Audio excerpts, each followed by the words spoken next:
নজরুল কীর্তনের প্রেক্ষাপট একটু বলা দরকার। এর আগের অংশে যে কাহিনীটা বলেছিলাম, শ্রীমতী গোবিন্দকে ছুঁয়ো না বলে তাকে কুঞ্জ থেকে বিতাড়িত করেছেন। কারণ কানাই চন্দ্রবলের কুঞ্জে নিশি যাপন করেছে, সেই সংবাদ দুটি বৃন্দে শ্রীমতীকে দিয়েছে। কিন্তু গোবিন্দকে কুঞ্জ হতে চলে যেতে বলো, শ্রীমতীর মনে শান্তি নেই। শ্রীমতী গোবিন্দ বিরহে বিরহান্বিত। আগের পর্বে শ্রীমতী সখীদের বলেছে, আমি না হয় মান করেছি, কিন্তু তোরা তো সকলেই ছিলি, তোরা কেন গোবিন্দের পায়ে ধরে তাকে আটকালেন না?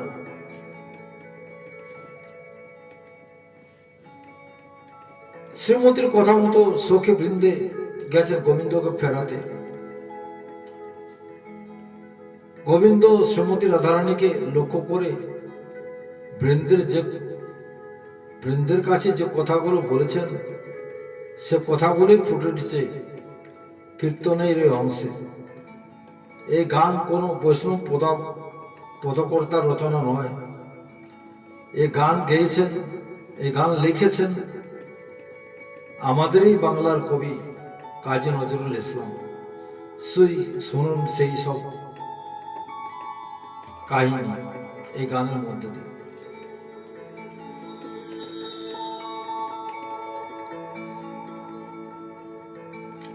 কিবা কানু কহেরাই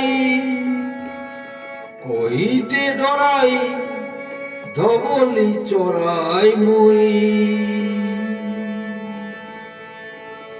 কিবা কানু কহেরাই কইতে ডরাই ধবলি চড়াই মুই, আমি তোমার প্রেমে কি বা জানি, আমি তোমার প্রেমে কি বা জানি,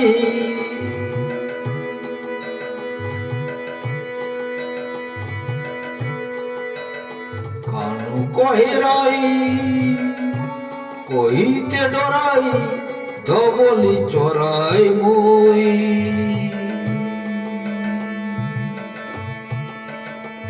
আমি রাখাল বই তো নই,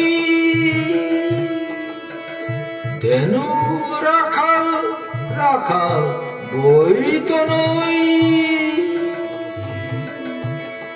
রাই তোমার প্রেমে কি বা জানি,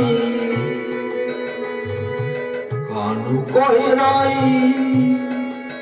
কইতে ডরাই ধবলি চড়াই মুই।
সুদিব সুদিব মনেতে খুদিলাম, বন্দি হইলাম ঋণে। প্রেম সুদিব সুদিব মনেতে খুদিলাম, বন্দি হইলাম ঋণে।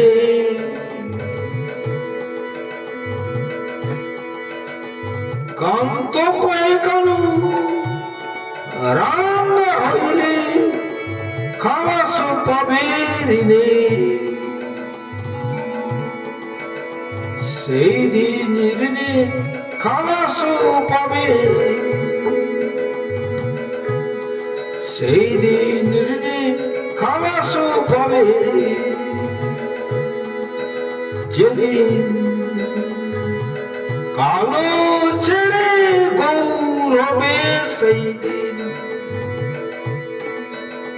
সেই দিন যেদিন নদে গিয়ে উদয় হবে, সেই দিন,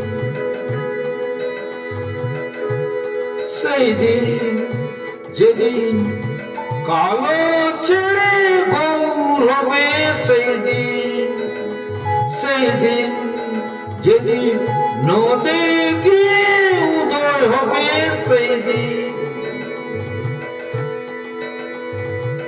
সেই দিন ঋণে খালাস পাবে।